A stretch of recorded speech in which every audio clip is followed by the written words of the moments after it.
Episode 55, Yoke on Joseph Smith's Face. Welcome to the Hidden and Distorted History of the Church series, where we will be looking at the historical aspects of the Church of Jesus Christ of Latter-day Saints, also known as the Mormons. In this series, I will try and inform those unaware of the true facts of Mormon history. Recap. Last week, we uncovered the explosive events surrounding Joseph Smith's fraudulent bankruptcy claim and the birth of the endowment ceremony. We revealed how John C. Bennett was scapegoated for the growing polygamy scandal. We also exposed the chilling conspiracy behind the shooting of Governor Boggs, with dark whispers hinting at Joseph Smith's involvement. Amid the chaos, Bennett resigned as mayor. This week, we dive into Joseph Smith's desperate attempt to back the Book of Mormon by using Josiah Priest's American Antiquities, completely unaware that Priest was relying on Ethan Smith's view of the Hebrews. We expose Smith's growing polygamy scandal as he takes on more wives, and John C. Bennett goes public with explosive accusations against Smith on multiple fronts. Then, a dramatic search and rescue mission unfolds for Orson Hyde, but the real shock comes with the reason behind it. Stick around to find out. We wrap up with Joseph and Brigham pressuring a female saint into marrying young, pushing her into a decision she had no choice but to make. You won't want to miss this explosive episode. Part 1. Yoke on Joseph's Face. In 1833, Josiah Priest, a self-taught amateur historian with no formal education or credentials, wrote a wildly influential book titled American Antiquities. In it, Priest speculated that the Native Americans were actually the 10 lost tribes of Israel, an idea that was far from rare in the 18th and 19th centuries, but was rooted in shaky, pseudo-historical foundations. Priest's background? He was originally a leather worker, not a trained scholar, and his works were based more on second-hand folklore and biblical speculation than legitimate academic research. So what does all of this have to do with Joseph Smith and the Mormon Church? Let's fast forward to June 1842. As editor of the Times and Seasons, Joseph Smith made a bold and revealing move in June 1842. He republished an excerpt from Josiah Priest's 1833 book, American Antiquities. This wasn't just an endorsement of Priest's work. It was a deliberate reinforcement of a core narrative in Mormon doctrine, the idea that the 10 lost tribes of Israel were somehow involved in the peopling of the Americas. By republishing Priest's speculative theories, Smith continued his pattern of using contemporary, albeit highly questionable sources to back up the historical and theological claims of the Book of Mormon. What makes this even more damning is that Josiah Priest's ideas were directly drawn from View of the Hebrews, a book written by Ethan Smith, a work Joseph Smith was accused of plagiarizing. Notably, Oliver Cowdery, one of Smith's closest associates, was a member of Ethan Smith's church when View of the Hebrews was written. So by promoting Priest's book, Joseph Smith wasn't just perpetuating popular folklore. He was endorsing a work that mirrored Ethan Smith's dubious theories, further cementing the idea that Joseph Smith was well aware of and likely influenced by View of the Hebrews. Let's not mince words. These connections are impossible to ignore. By embracing Priest's pseudo-historical and uncredentialed work, Smith reveals just how dependent his so-called divine revelations may have been on the writings of contemporary pseudo-historians, rather than divine inspiration. Priest's works, dismissed by modern scholars as pseudo-history and speculative fiction, were not the product of serious academic inquiry. Yet, Smith chose to leverage them to validate his own religious claims, showing that his efforts to legitimate Mormon doctrine often leaned on the flimsy foundations of popular, unsubstantiated theories. Part 2. 2 more wives added to Smith's growing list. In June 1842, Joseph Smith once again indulged his unchecked desire for polygamy, marrying Elizabeth Davis Dufree, a 51-year-old woman already married to Jabez Dufree. This was just another example of Smith's utter disregard for moral boundaries, adding yet another woman to his growing list of plural wives, many of whom were already married to other men. The hypocrisy is staggering, but it didn't stop there. Just days later, on June 29, 1842, Smith sealed the deal with Eliza Snow, one of his most notorious plural wives. This union wasn't just witnessed by anyone, but by Sarah Cleveland, a trusted insider of the early Mormon circle. These marriages weren't public knowledge. They were deliberately hidden, swept under the rug to avoid the backlash that would have inevitably followed. And what was the result of this constant secrecy? The mounting tension, the growing discontent, and ultimately, Smith's own self-destructive downfall. His clandestine polygamy wasn't just a private affair. It was a ticking time bomb that exploded both within the church and in the wider community. Part 3. John C. Bennett Fights Back. On July 14, 1842, former Mormon leader John C. Bennett fired shot back in a series of damning accusations against Joseph Smith, claiming Smith was involved in the attempted assassination of former Missouri Governor Lilburn W. Boggs. The allegations appeared in the St. Louis Bulletin, marking the beginning of a growing public scandal that would follow Smith throughout the year. Bennett's accusations were more than just baseless rumors. They were part of a wider pattern of growing discontent against Smith's leadership and his ever-expanding web of deception. Just a day later, on July 15, 1842, Bennett took to the Sangamo Journal to accuse Smith of yet another dark secret. Smith had allegedly approached him confidentially, asking for his assistance in securing Sarah Pratt as one of his spiritual wives. The audacity of this request speaks volumes about Smith's manipulative tactics and his insistence on controlling the lives of others under the guise of divine revelation. But Bennett didn't stop there. He also accused Smith of attempting to defraud his creditors by secreting property, concealing assets to dodge his debts, and invoke the Bankrupt Act for his own benefit. This was not just a spiritual leader at work. It was a man using every tool at his disposal to avoid accountability for his actions. This pattern of corruption would only grow clearer as more revelations surfaced about Smith's true character. Part 4. The Complications of Sarah and Orson Pratt.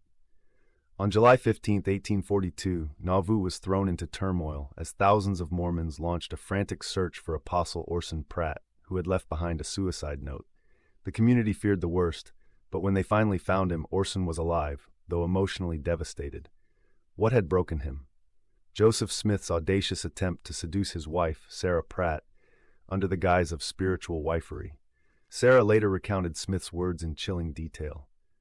"Sister Pratt, the Lord has given you to me as one of my spiritual wives." Sarah rejected Smith's proposal outright, adamant in her refusal to violate her marriage covenant.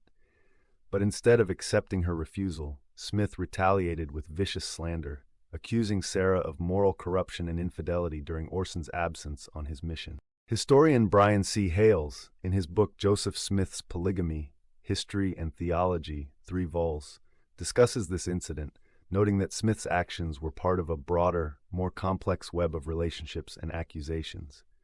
Hales mentions that John C. Bennett, a former confidant of Smith, claimed that Smith sought Sarah as a spiritual wife, while Sarah, unsurprisingly, accused Smith of an indecent proposal. However, Hales also defends Smith's polygamous teachings, arguing that Sarah's story may have been exaggerated by Bennett. Despite this, Hales does not completely dismiss the possibility that Smith approached Sarah, suggesting that the allegations could indeed have been true. Orson Pratt's emotional turmoil was palpable. Initially, he rejected Smith's version of the events, siding with Sarah and questioning the moral integrity of the prophet. As a result, both Orson and Sarah were excommunicated. Yet despite the personal and marital agony, Orson was eventually rebaptized and pressured into supporting plural marriage and Smith's prophetic role. Under immense pressure from church leaders, including Smith, Orson chose faith and loyalty to the institution over the testimony of his wife. Over time, Orson's resolve hardened, and he became one of the most vocal and passionate defenders of plural marriage.